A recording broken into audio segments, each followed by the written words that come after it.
2008 November 14 எல்லா உலக நாடுகள்லையும் headlines நியூஸாக இருந்தது இஸ்ரோ தான். இஸ்ரோவோட இந்த சாதனை எல்லா நாடுகளோட கண்களையும் இந்தியா பக்கம் திருப்பிச்சு. அதுதான் 2008 அக்டோபர் 22ல் இஸ்ரோ லான்ச் பண்ண சேட்டலைட் சந்திரயான் 1. இது இந்தியாவோட ஃபர்ஸ்ட் லூனார் மிஷன். இது நிலவோட சவுத் போலில் வாட்டர் மாலிக்யூல்ஸ் இருக்குது அப்படின்றத சேஸ் அண்ட் மூன் மினரலாஜி மேப் அப்படின்ற இன்ஸ்ட்ருமெண்ட் மூலமாக கண்டுபிடிச்சு ஒரு புது ஃபைண்டிங்ஸை இந்த உலகத்துக்கு கொடுத்துச்சு. இந்த இன்ஸ்ட்ருமெண்ட்டை ஷார்ட்டாக M3 அப்படின்னு சொல்லுவாங்க. சேஸ் அப்படின்றது ஒரு ஸ்பெக்ட்ரோமீட்டர்.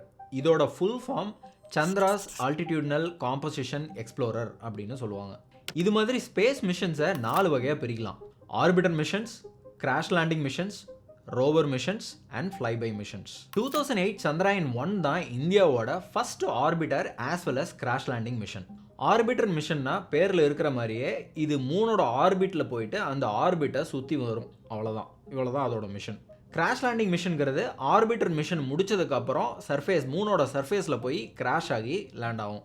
இதை இம்பேக்ட் மிஷன் அப்படின்னு சொல்லுவாங்க. கிராஷ் லேண்டிங் பண்ணுறதுக்கான காரணம் என்ன அப்படின்னா சயின்டிஃபிக் அனாலிசிஸ்க்காக.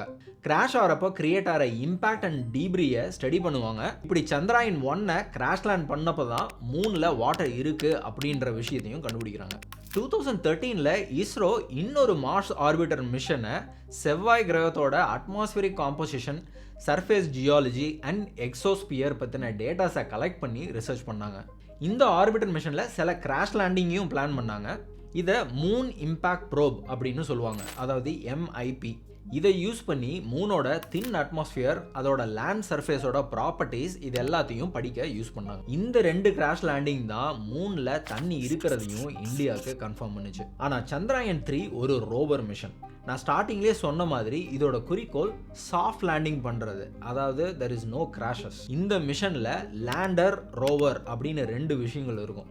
இந்த லேண்டர் அண்ட் ரோவர் ரெண்டையும் சாஃப்ட் லேண்டிங் பண்ணி அதுக்கு அப்புறம் அதோட சயின்டிஃபிக் எக்ஸ்பெரிமெண்ட்ஸை ஸ்டார்ட் பண்ணணும். இன்னொரு விதமான மிஷன் என்னன்னு பார்த்தீங்கன்னா ஃப்ளைபை மிஷன்ஸ். இந்த மிஷனில் லேண்டிங்கோ இல்லை லான்ச் பண்ண ஸ்பேஸ் கிராஃப்ட் பிளானட்டோட ஆர்பிட்டை சுற்றி வர்றதோ நடக்காது. ஃபார் எக்ஸாம்பிள், இப்போ மூணுக்கு ஒரு ஸ்பேஸ் கிராஃப்ட் லான்ச் பண்ணுறாங்க அப்படின்னா அது நிலவோட சுற்றுவட்ட பாதையில் போய் சுத்தாமல் ஜஸ்ட் அதுக்கு கிட்ட போய் ஃபோட்டோஸை மட்டும் எடுக்கும். 1959ல் சோவியத் யூனியன் ஃப்ளைபை லூனா 1 மிஷனை சக்ஸஸ்ஃபுல்லாக கம்ப்ளீட் பண்ணாங்க. இதுதான் வேர்ல்ட்ஸ் ஃபர்ஸ்ட் ஃப்ளைபை மிஷன். நம்ம முதல்ல பார்த்த ஆர்பிட்டர் மிஷன் தான் most common type of moon mission. So இது பேசிக்கலி பிளானட்டோட சுற்றுவட்ட பாதையில் சுற்றி வரும். இந்த மிஷனில் அனுப்பப்படுற ஸ்பேஸ் கிராஃப்ட் பிளானட்டோட ஸ்ட்ரக்சரை ஸ்டடி பண்ணும். ஃபியூச்சர் மிஷனுக்காக லேண்டிங் சைட்டை சர்ச் பண்ணவும் செய்யும். 2019 ஜூலை 22 ரோவர் மிஷனில் சந்திரயான் 2 இஸ்ரோ லான்ச் பண்ணாங்க. 46 நாட்கள் கழித்து 2019 செப்டம்பர் 7 சாஃப்ட் லேண்டிங் பண்ண போகிற அந்த கடைசி சில நிமிடங்களில் சந்திரயான் 2 கம்யூனிகேஷன் கட் ஆகி ஒரு சின்ன டெக்னிக்கல் எரர்னால சந்திரயான் 2 கிராஷ் லேண்ட் ஆகுது. The Indian Space Agency lost communication with its Chandrayaan 2 lunar mission on Saturday. The loss is a significant setback to an ambitious plan to land an unmanned probe near the south pole of the moon. அப்படி அவங்க சந்திரயான் 2ல செஞ்ச எல்லா மிஸ்டேக்ஸையும் rectify பண்ணி பல அட்வான்ஸ்மெண்ட்ஸோட 2023 ஜூலை 14 அன்னைக்கு ISRO Chandrayaan 3 launch பண்ணாங்க. 40 நாட்கள் பூமியிலிருந்து டிராவல் பண்ணி 2023 ஆகஸ்ட் 23 நிலவோட தென் துருவத்தில் விக்ரம் லேண்டர் வெற்றிகரமாக சாஃப்ட் லேண்டிங் பண்ணப்படுச்சு. இது ஒரு soft landing and rover mission. நிலவோட சவுத் போலில் இதுவரை 3 நாடுகள் தான் இறங்கியிருக்கு, Soviet Union, America and China. So இப்போ நிலவோட தென் துருவத்தில் காலடி எடுத்து வச்ச 4வது நாடு இந்தியா தான். இந்த விக்ரம் லேண்டர் நிலவை தொட்ட உடனே அனுப்பின first message I reach my destination and you too. So இப்படி விக்ரம் லேண்டர் மூன் சர்ஃபேஸில் லேண்ட் ஆயிடுச்சு. லேண்ட் ஆகி அடுத்த நாள் ஆகஸ்ட் 24ஆம் தேதி காலையில் 8:20 மணிக்கு அளவில் பிரக்யான் ரோவர் அதுக்குள்ளே இருந்து விக்ரம் லேண்டரில் இருந்து பிரிஞ்சு தரையை தொட்டிருக்கு. அப்போ அது அனுப்பின first message on my way uncovered. இந்த ரோவரை யூஸ் பண்ணி தான் மூணில் ஒரு பாயிண்ட்லேருந்து இன்னொரு பாயிண்ட்டுக்கு போகவும் முடியும், ரிசர்ச்சும் பண்ண முடியும். ஆனால் லேண்டர் எங்கே மூன் சர்ஃபேஸில் லேண்ட் ஆச்சோ அதே இடத்துல ஸ்டாட்டிக்காக நிற்கும். ஸோ நிலவில் பல ஆராய்ச்சிகளை பண்ண பிரக்யான் ரோவர் தன்னோட பயணத்தை இப்போ ஆரம்பிக்குது. ஸோ நிலவோட தரையை தொட்ட சந்திரயான் 3 அடுத்த 14 நாள் நிலவில் பண்ண எக்ஸ்பெரிமெண்ட்ஸ் என்னென்ன, அது மூலமாக கண்டுபிடிச்ச விஷயங்கள் என்னென்ன, சந்திரயான் 3ல பண்ணப்பட்ட மாடிஃபிகேஷன்ஸ் என்ன, சந்திரயான் 2 ஃபெயிலியரில் என்னென்னலாம் இவங்க கற்றுக்கிட்டாங்க, சந்திராயன் 2 மிஷன் எப்படி சந்திராயன் 3க்கு ஹெல்ப் பண்ணுச்சு அப்படிங்கிற இந்த எல்லா விஷயங்களையும் இந்த வீடியோவில் நம்ம டீட்டெயிலாக பார்க்க போகிறோம். India is on its way back to the moon. The historic mission. Indian spacecraft Chandrayaan 3 has landed successfully on the moon.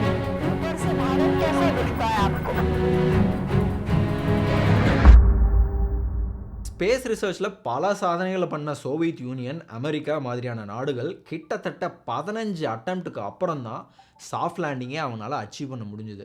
1966 Soviet union lunar 9 மிஷனை வெற்றிகரமாக கம்ப்ளீட் பண்ணாங்க. இதுதான் வேர்ல்ட்லேயே நடந்த first soft landing mission. But அவங்க லேண்ட் பண்ணது லேண்டரை மட்டும்தான். அதாவது இதில் rover இருக்காது. ஸோ இந்த லேண்டர் லூனார் சர்ஃபேஸில் ஃபோட்டோவை மட்டும் எடுத்து அனுப்பும். பட் நம்ம இந்தியா, நம்ம தலைவர் சொன்ன மாதிரி லேட்டாக வந்தாலும் லேட்டஸ்ட்டாக வந்தாங்க. இஸ்ரோ செகண்ட் அட்டம்ப்ட்லேயே 2023 சந்திரயான் 3 சக்ஸஸ்ஃபுல்லாக சாஃப்ட் லேண்டிங் பண்ணாங்க. அப்போ ஃபஸ்ட் அட்டம்ப்ட் என்ன ஆச்சு அப்படின்னு கேட்டால் அதுதான் 2019 ஃபெயிலியர் ஆன சந்திரயான் 2. இதுக்கப்புறம் சந்திரயான் 3 டிசைன் பண்ணுறப்போ முக்கியமாக சில சேஞ்சஸை கொண்டு வந்தாங்க. ஃபஸ்ட்டு அவங்க பண்ணது லேண்டர் லேண்ட் பண்ண போகிற ஏரியாவை என்லார்ஜ் பண்ணாங்க. சந்திரயான் 2ஓட லேண்டிங் ஏரியா வெறும் 500x500 மீட்டராக தான் இருந்துச்சு. ஆனால் இப்போ சந்திரயான் 3ஓட லேண்டிங் ஏரியா 4x2.4 கிலோமீட்டர்ஸாக அதிகப்படுத்தினாங்க. கிட்டத்தட்ட 40 மடங்கு பெருசாக லேண்டிங் ஏரியாவை மார்க் பண்ணாங்க. அடுத்து ஃபியூல் டேங்கோட சைஸை என்லார்ஜ் பண்ணாங்க. இதுக்கு ஒரு பெரிய இன்ட்ரெஸ்டிங்கான ரீசன் இருக்குது, கடைசியில் சொல்கிறேன். இதனால் அதிக தூரம் ஸ்பேஸில் ட்ராவல் பண்ணுற அட்வான்டேஜும் கிடச்சிது. நெக்ஸ்ட்டு சந்திரயான் 3ஓட சாஃப்ட்வேரையும் அப்கிரேட் பண்ணாங்க. இதனால் தேவைப்படுற நேரத்தில் சந்திரயான் 3ஓட வேகத்தை அதிகரிக்கவும் குறைக்கவும் முடியும். அண்ட் சந்திரயான் 3ல் இருந்த ஒரு அடிஷ்னல் பெனிஃபிட் என்ன அப்படின்னா, லேண்டிங் ஏரியாவோட ஹை ரெசல்யூஷன் ஃபோட்டோஸ் சந்திரயான் 3க்கு ஃபீட் பண்ணப்பட்டிருந்துச்சு. இது லேண்டிங் லொக்கேஷனை கரெக்டாக ஐடென்டிஃபை பண்ணுறதுக்கு பெரிய அளவில் ஹெல்ப் பண்ணியிருக்கு. இப்போ உங்களுக்கு சந்தேகம் வரலாம், எப்படி லேண்ட் பண்ண போகிற இடத்த முன்னாடியே ஃபோட்டோ எடுக்க முடியும் அப்படின்னு. இதுக்கு காரணம் சந்திரயான் 2. எஸ், சந்திரயான் 2 முழுமையாக தோல்வி அடையலை. அது கிராஷ் ஆகிறதுக்கு முன்னாடி வர ஸ்பேஸ் அண்ட் லூனார் சர்ஃபேஸில் பல ஹை ரெசல்யூஷன் ஃபோட்டோஸை எடுத்து இஸ்ரோக்கு அனுப்பியிருக்கு. ஸோ சந்திரயான் 3உடைய சாஃப்ட் லேண்டிங்க்கு இந்த ஃபீட் பண்ணப்பட்ட ஃபோட்டோஸும் ஒரு முக்கியமான காரணம்.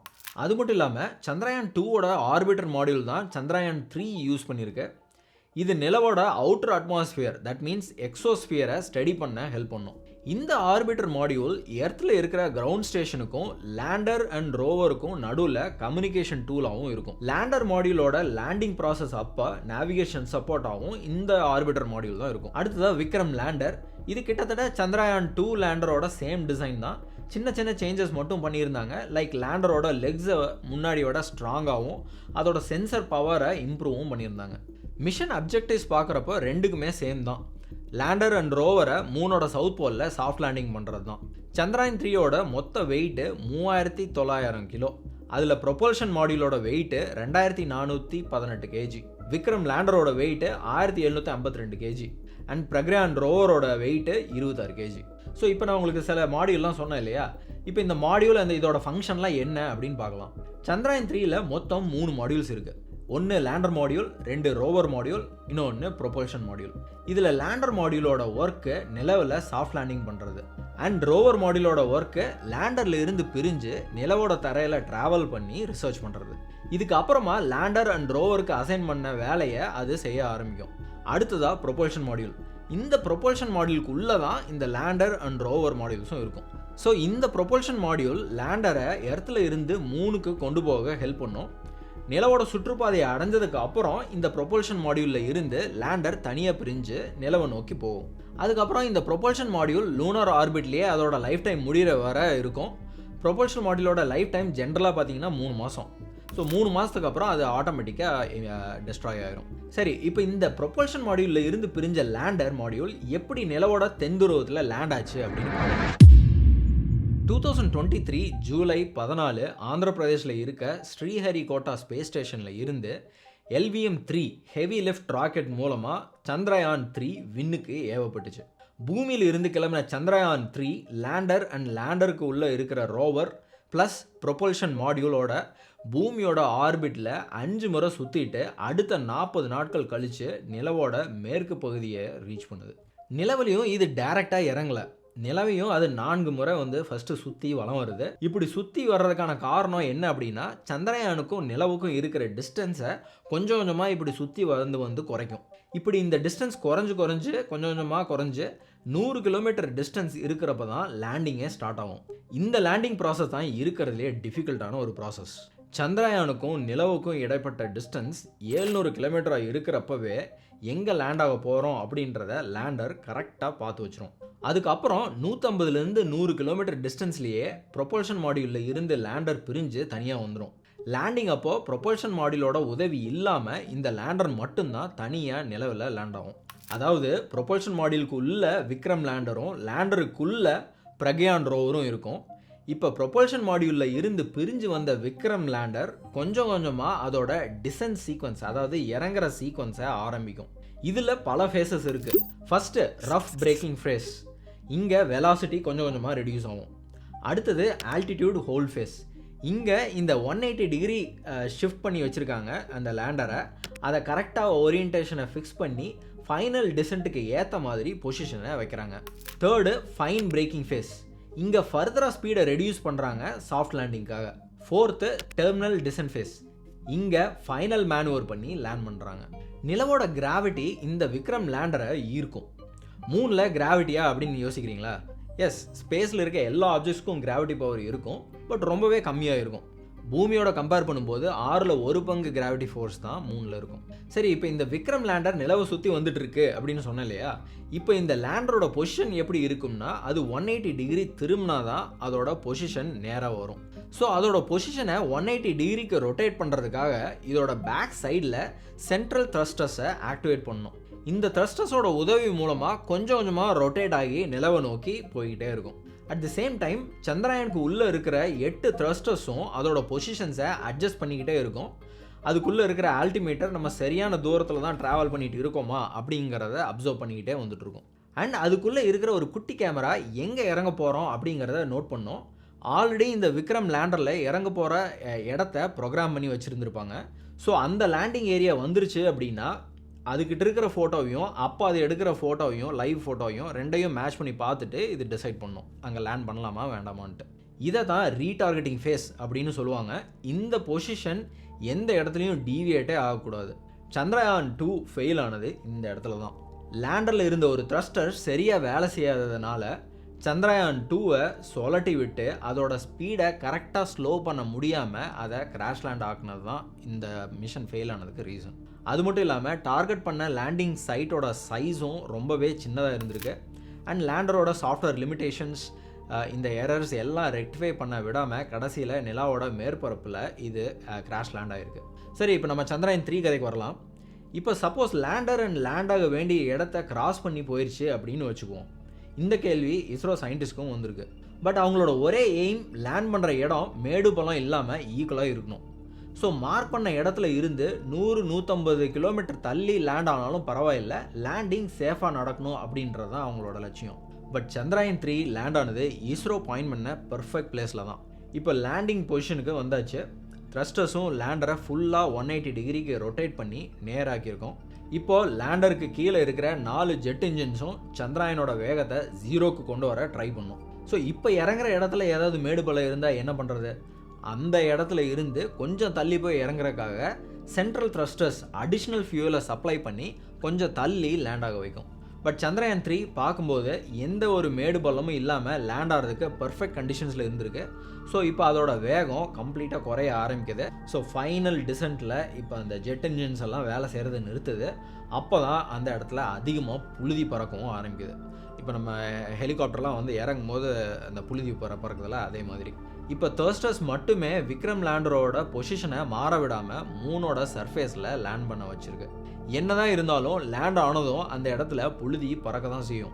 ஸோ இது எல்லாம் செட்டில் ஆனதுக்கு அப்புறம் தான் ஆகஸ்ட் 24 காலையில் 8:20 மணிக்கிட்ட பிரக்யான் விக்ரம் லேண்டரை விட்டு வெற்றிகரமாக நிலவில் லேண்ட் ஆகுது. இந்த ரோவர் பார்க்கறக்கு ஒரு குட்டி ரோபோட் மாதிரி இருக்கும். இந்த ரோவர் ஒரு நாளுக்கு அப்புறம் வர்றதுக்கு இந்த புழுதி மட்டும் ஒரு காரணம் கிடையாது. இதுக்கு பின்னாடி ஒரு பெரிய ராக்கெட் சயின்ஸே இருக்குது. இந்த ரோவரை வெளியே கொண்டு வரக்கு முன்னாடி பல system check, environmental safety check, rover பிளானோட data analysis, lander rover mission கண்ட்ரோலோட கம்யூனிகேஷன் இதெல்லாம் செக் பண்ணிட்டு தான் இந்த ரோவர் மிஷனை ஸ்டார்ட் பண்ணும். இந்த மிஷனில் எனக்கு பிடிச்ச விஷயம் என்ன தெரியுமா?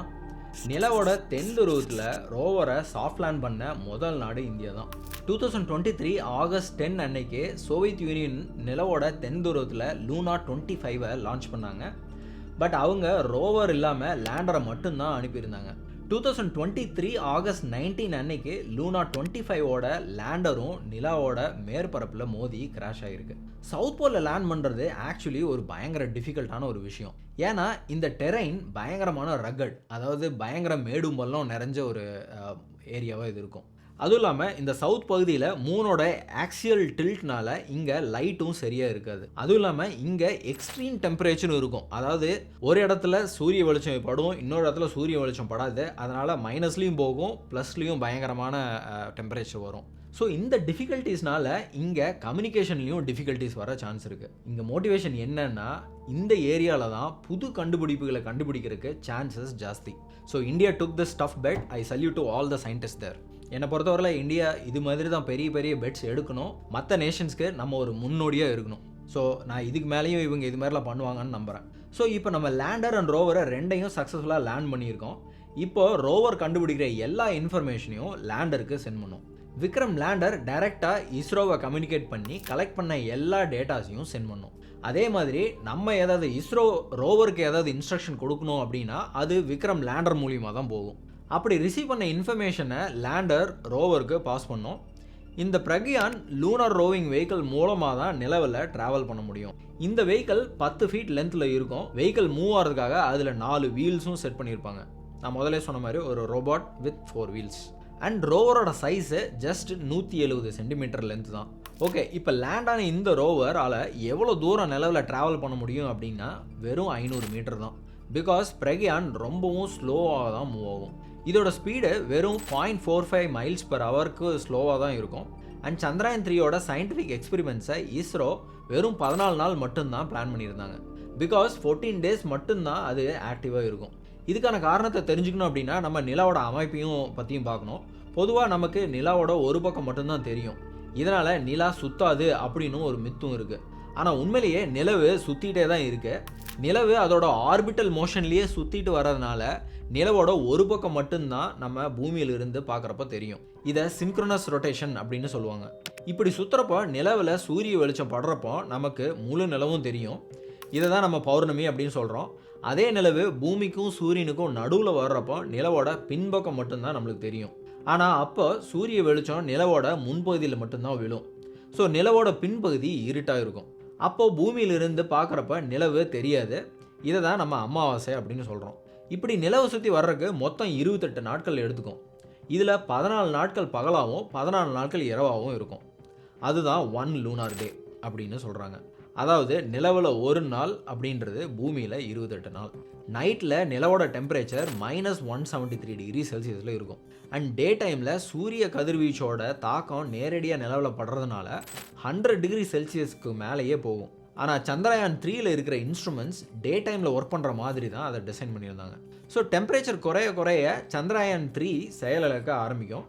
தட் மீன்ஸ் 14 டேஸ்க்குள்ளே சந்திரயான் 3 அதோட எல்லா எக்ஸ்பெரிமெண்ட்ஸையும் முடிக்கணும்.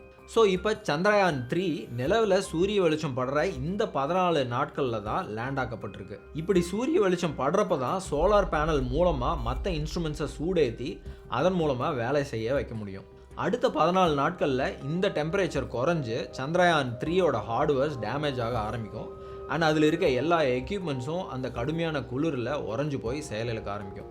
ஸோ இந்த டேமேஜை ஓரளவு தடுக்கிறதுக்காக டெம்பரேச்சர் டவுன் ஆகிறதுக்கு முன்னாடியே 2023 செப்டம்பர் 3 பிரக்யான் ரோவர் ஸ்லீப் மோடில் போயிடுச்சு. ஆனால் இது வரைக்கும் சந்திராயன் 3லேருந்து எந்த ஒரு சிக்னலும் வரல. ஆனால் இஸ்ரோ பிளான் பண்ண மாதிரியே 14 நாட்கள்லேயே எல்லா எக்ஸ்பெரிமெண்ட்டையும் சக்ஸஸ்ஃபுல்லாக அவங்க கம்ப்ளீட் பண்ணிட்டாங்க. இப்போ ஸ்லீப் மோடில் அமைதியாக தூங்கிட்டு இருக்கிற இந்த விக்ரம் அண்ட் பிரக்யான் பண்ண சாதனைகளை பற்றி பார்க்கலாம். சந்திராயன் 3ல் பல இன்ட்ரெஸ்டிங்கான இன்ஸ்ட்ருமெண்ட் இருக்குது. ஃபஸ்ட்டு விக்ரம் லேண்டருக்கு உள்ளே இருக்கிற முக்கியமான இன்ஸ்ட்ருமெண்ட்டை பற்றி பார்க்கலாம். First one Rambha, radio anatomy of moon bound hypersensitive ionosphere and atmosphere. இது நிலவோட அட்மாஸ்பியரில் இருக்கிற அயன் அண்ட் எலக்ட்ரான் டென்சிட்டியை அனலைஸ் பண்ண ஹெல்ப் பண்ணும். மில்லி செகண்ட் கேப்பில் அனுப்பப்படுற வோல்ட் இன்புட் பவர் ரேஞ்சை மாற்றுறது மூலமாக ஏற்படக்கூடிய அந்த அயன் டென்சிட்டி சேஞ்சஸை இது அனலைஸ் பண்ணும். நிலவோட சர்ஃபேஸ் கிட்ட ஏதாவது பிளாஸ்மா மாற்றங்கள் நடக்குதா அப்படின்னு தொடர்ந்து தேடிக்கிட்டே இருக்கும். இது மூலிமா நிறைய டிஃப்ரெண்ட்டான கிராஃப்ஸையும் இது ப்ரொடியூஸ் பண்ணியிருக்கு. இந்த கிராஃபில் வோல்டேஜ் மாற்றங்கள் மூலமாக இன்க்ரீஸ் ஆகக்கூடிய அயன் சேஞ்சஸை நோட் பண்ண முடியும். Second instrument ChaSTE. இதோட full form Chandrayaan's space thermophysical experiment. இது தெர்மல் ப்ராப்பர்ட்டிஸை மெஷர் பண்ணும். நிலவோட தென் துருவத்தில் இருக்கிற டெம்பரேச்சரை மெஷர் பண்ணுறதுக்காக laser altimeter, laser Doppler velocimeter, microstar sensor மாதிரி மொத்தமாக 10 விதமான டெம்பரேச்சர் சென்சர்ஸை வச்சுருந்துருக்காங்க. இந்த சென்சர்ஸை நிலவோட தரைப்பகுதியில் 10 சென்டிமீட்டர் வரைக்கும் அனுப்பி டெம்பரேச்சரில் ஏதாவது டிஃப்ரென்ஸ் இருக்கா அப்படின்னு ரிசர்ச் பண்ணி கண்டுபிடிச்சிருக்காங்க. ஸோ அப்படி பண்ண இவங்க ரிசர்ச்சில் தரையோட ஆழத்துக்கு போக போக டெம்பரேச்சர் குறைஞ்சிட்டே போயிட்டு இருந்திருக்கு. ஸோ தரையோட மேற்பரப்பில் 80 டிகிரி செல்சியஸில் இருந்த டெம்பரேச்சர் அதே வெறும் 80 மில்லிமீட்டர் டெப்த்லேயே -10 டிகிரி டெம்பரேச்சர் அவங்க நோட்டீஸ் பண்ணியிருந்திருக்காங்க. அப்போனா பாருங்கள் மூனோட சர்ஃபேஸ் எவ்வளோ ஒரு இன்ட்ரெஸ்டிங்கான சர்ஃபேஸ் என்ன. அடுத்து இருக்க இன்னொரு இன்ஸ்ட்ருமெண்ட் இல்சா. இதோட full form instrument for lunar seismic activity. அதாவது நம்ம பூமியில் ஏற்படுற எர்த்குவேக் மாதிரி மூனில் ஏற்படுற மூன் குவேக்ஸ் இதை மெஷர் பண்ணுறது தான் இந்த மீட்டர். இந்த ரோவர் லேண்ட் அனுப்ப ஏற்பட்ட அதிர்வை கூட ரொம்பவும் துல்லியமாக இந்த இன்ஸ்ட்ருமெண்ட் நோட் பண்ணியிருக்கு. இதுக்கப்புறம் ஒரு 10 மில்லி செகண்ட்லேயே இல்சா இன்னொரு அதிர்வையும் நோட் பண்ணியிருக்கு. ஸோ இந்த ரெண்டாவதாக நோட் பண்ண அதிர்வு கண்டிப்பாக நிலவோட நடுக்கமாக தான் இருந்திருக்கணும் அப்படின்னு இஸ்ரோ கன்ஃபார்மாக சொல்கிறாங்க. இது நிலவோட கிரஸ்ட் அண்ட் மேண்டில் ஸ்ட்ரக்சரை ஸ்டடி பண்ணுறதுக்கு யூஸ் பண்ணோம். கிரஸ்ட் அண்ட் மேண்டில் அப்படின்றது நிலவோட அவுட்டர் லேயரில் இருக்கிற சர்ஃபேஸ். லேண்டரில் இருக்கிற 4th equipment LRA, laser retro reflector array. இது ரொம்பவும் முக்கியமான ஒரு எக்யூப்மெண்ட்டுங்க. இந்த எக்யூப்மெண்ட் மூலியமாக தான் எர்த்தில் இருக்கிற சயின்டிஸ்டால் இந்த லேண்டர் மூனில் இருந்து எக்ஸாக்டாக எவ்வளோ டிஸ்டன்ஸில் இருக்குது அப்படின்னு கால்குலேட் பண்ண முடியும். இந்த LRA லேண்டரோட லொக்கேஷனை ப்ரிசைஸாக ட்ரேஸ் பண்ணி எர்த்துக்கு சிக்னலை பாஸ் பண்ணும். இது மூலிமா இந்த டிஸ்டன்ஸை துல்லியமாக கண்டுபிடிக்கிறாங்க. இந்த 4 இன்ஸ்ட்ருமெண்ட் தான் லேண்டரில் இருந்து எல்லா எக்ஸ்பெரிமெண்ட்டையும் நடத்தி அதை பூமிக்கு கம்யூனிகேட் பண்ணியிருக்கு. இப்போ சந்திராயன் 3யோட பிரக்யான் ரோவரில் இருக்கிற 2 இன்ஸ்ட்ருமெண்ட்டை பற்றி பார்க்கலாம். பிரக்யானில் 2 இன்ஸ்ட்ருமெண்ட்ஸ், ஒன்று LIBS அண்ட் APXS. LIBS அப்படின்றது laser induced break down spectroscopy. இது ஒரு ஹை எனர்ஜி லேசரை நிலவோட தரைக்கு அனுப்பும். இந்த லேசர் பல்சஸ் அதை சுற்றி இருக்கிற இடத்த சூடான குட்டி பிளாஸ்மாவாக மாற்றும். இப்போ அதில் இருந்து வர்ற லைட்டை கலெக்ட் பண்ணி ஆராய்ச்சி பண்ணோம். அதாவது அதை ஸ்பெக்ட்ரமாக பிரிப்பாங்க. அப்படி அந்த ஸ்பெக்ட்ரமை அனலைஸ் பண்ணி பார்த்ததில் நிலவில் சல்ஃபர் கண்டென்ட் இருக்குது அப்படின்னு கண்டுபிடிச்சிருக்காங்க. இதை தொடர்ந்து அயன், கால்சியம், டைட்டானியம், அலுமினியம், இன்னும் ஏன் ஆக்சிஜன் மாலிகுல்ஸ் கூட இதில் இருக்குது அப்படின்னு கண்டுபிடிச்சிருக்காங்க. ஆனால் ஹைட்ரஜன் மாலிகுல் மட்டும் இன்னும் கண்டுபிடிக்கப்படலை. அது எப்படி நிலவில் வாட்டர் கண்டென்ட்டில் இருக்கிறப்போ ஹைட்ரஜன் இருக்காதா அப்படின்னு கேட்டிங்கன்னா வாட்டரையே இது இன்னும் தெளிவாக கண்டுபிடிக்கலன்னு தான் சொல்லணும். வாட்டர் கண்டென்ட் இருக்கலாம் அப்படின்னு மேலோட்டமாக தான் கண்டுபிடிச்சிருக்கு. வாட்டர் மாலிகூல்ஸை பார்க்கணும் அப்படின்னா நிலவில் இன்னும் ஆழமாக போய் ரிசர்ச் பண்ண வேண்டியது இருக்கும். இந்த மாலிகூல்ஸ் எல்லாம் கண்டுபிடிக்கப்பட்டது நிலவோட மேற்பரப்பில் இருந்து ஜஸ்ட் 10 சென்டிமீட்டருக்குள்ள தான். Next APXS. இது என்னன்னு கேட்டிங்கன்னா இது ஆல்ஃபா பார்ட்டிகல் எக்ஸ்ரே ஸ்பெக்ட்ரோமீட்டர். இதுவும் கிட்டத்தட்ட laser induced break down spectroscopy மாதிரி தான். பட் இந்த இடத்துல ஒரு radioactive element alpha particle elements and எக்ஸ்ரேவை வெளிப்படுத்தும். இதை உள்வாங்குற அந்த ஆட்டம்ஸ் அண்ட் எலிமெண்ட்ஸ் ஒரு விதமான எக்ஸ்ரே லைன்ஸை உருவாக்கும். இதை யூஸ் பண்ணி அங்கே இருக்கிற எலிமெண்ட்ஸ் எந்த மாதிரி இருக்குது அப்படின்னும் எந்த அளவில் இருக்குது அப்படின்னும் ஈஸியாக கணக்கிடலாம். அப்புறம் லிப்ஸ் கண்டுபிடிச்ச calcium, iron, aluminium, titanium, oxygen மாலிகூல்ஸை இந்த APXS உறுதிப்படுத்தியிருக்கு. ஸோ எதுக்காக சந்திராயன் 3 அனுப்பப்பட்டுச்சோ அந்த 2 வேலையும் வெற்றிகரமாக பண்ணி முடிச்சிச்சு. ஸோ பிரக்யான் ரோவர் இந்த வேலையை பண்ணிட்டு இருக்கிறப்போ விக்ரம் லேண்டர் அதான் ஃபோட்டோஸும் எடுக்கும். நம்ம ஃப்ரெண்டு நம்மளை ஃபோட்டோ எடுக்கிற மாதிரின்னு வச்சுக்கலாம். அடுத்ததாக ப்ரொபல்ஷன் மாடியூல்லையும் ஒரு இன்ஸ்ட்ருமெண்ட் இருக்கும். அதோட name spectropolarimetry of habitable planet Earth, ஷார்ட்டா ஷேப் அப்படின்னு சொல்லுவாங்க. இந்த இன்ஸ்ட்ருமெண்ட் தான் எக்ஸோ பிளானட்ஸில் future space telescope and mission மூலமாக ஓவராலாக நிலாவில் மனுஷங்களால் வாழ முடியுமா அப்படிங்கிறத வேரியஸ் அட்மாஸ்பியரிக் டேட்டாவை வச்சு கேதர் பண்ணி ரிசர்ச் பண்ணும். எக்ஸோ பிளானட்ஸ் அப்படின்றது சூரிய குடும்பத்தில் இல்லாத மற்ற கோள்கள். இது வரைக்கும் 5000 எக்ஸோ பிளானட்ஸை கண்டுபிடிச்சிருக்காங்க. ஸோ இந்த இன்ஸ்ட்ருமெண்ட்டுக்கு ஜென்ரலாக ஒரு பேர் சொல்லுவாங்க. அது என்னன்னு சொல்லுவாங்கன்னா பேலோட்ஸ் அப்படின்னு சொல்லுவாங்க. இப்படி டோட்டலாக இந்த சந்திராயான் 3ல் ஆல்மோஸ்ட் 7 பேலோட்ஸ் இருந்திருக்கு. இந்த ஹோல் லூனார் மிஷன் 2019லேயே இந்தியா சக்ஸஸ் பண்ணி இருந்திருக்கணும். சந்திரயான் 2 மிஷன் சக்ஸஸ் ஆயிருந்தா. சந்திரயான் மிஷன் 1லேயே இந்தியா மூன் சர்ஃபேஸில் டச் பண்ண 5வது நேஷனாக இந்த மைல்ஸ்டோனை அச்சீவ் பண்ணாங்க. US, Soviet Union, Japan, European space ஏஜென்சிஸ்க்கு அப்புறம் இந்தியா தான் 5th. அப்போ இருந்து இதுவரை 4 புது நேஷன்ஸும் இந்த ஃபீட்டை அச்சீவ் பண்ணியிருக்காங்க. சைனா 2009ல், இஸ்ரேல் 2019ல், லக்சம்பர்க் 2022ல், UAE 2022ல் அகெயின்.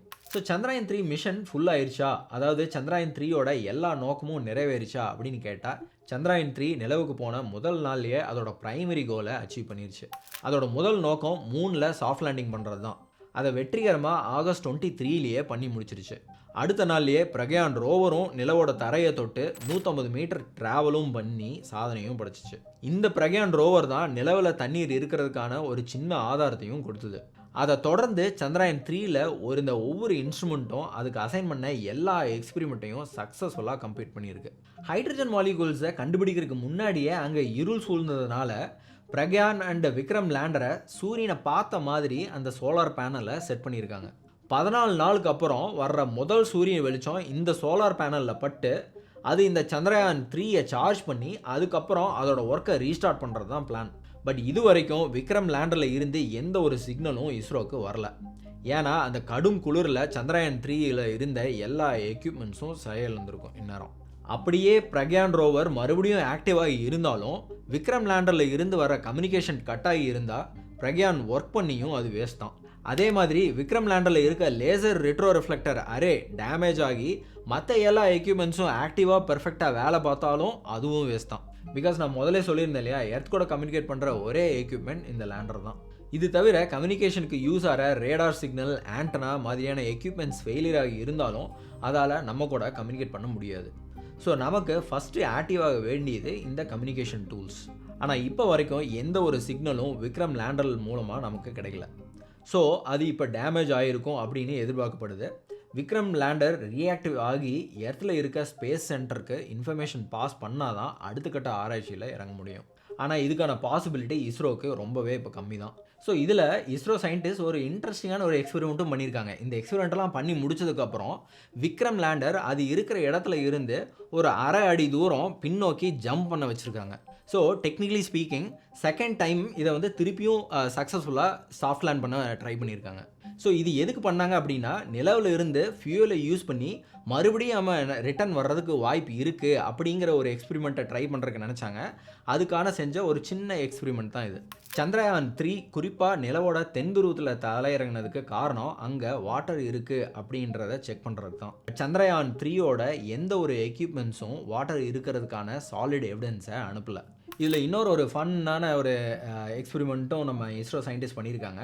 அதாவது நம்ம பிரக்யான் கேரி பண்ண லூனார் ரோவிங் வெஹிக்கிளோட வீலில் இஸ்ரோ அப்படின்ற வார்த்தையும் அசோகா சிம்பலையும் பொறிக்கப்பட்டு இருந்திருக்கு. இது பண்ணதுக்கான காரணம் என்ன அப்படின்னா, நிலவோட மேற்பரப்பில் லேசான மணலால் கவர் ஆகியிருக்கும். ஸோ இந்த அச்சு அந்த மணல் மேலே பதிஞ்சு விசிபிளாக இருக்கும் அப்படின்னு நினச்சி பிளான் பண்ணியிருந்தாங்க. பட் இது வரைக்கும் எடுத்த எந்த ஃபோட்டோஸ்லையும் அந்த அச்சு தெரியல.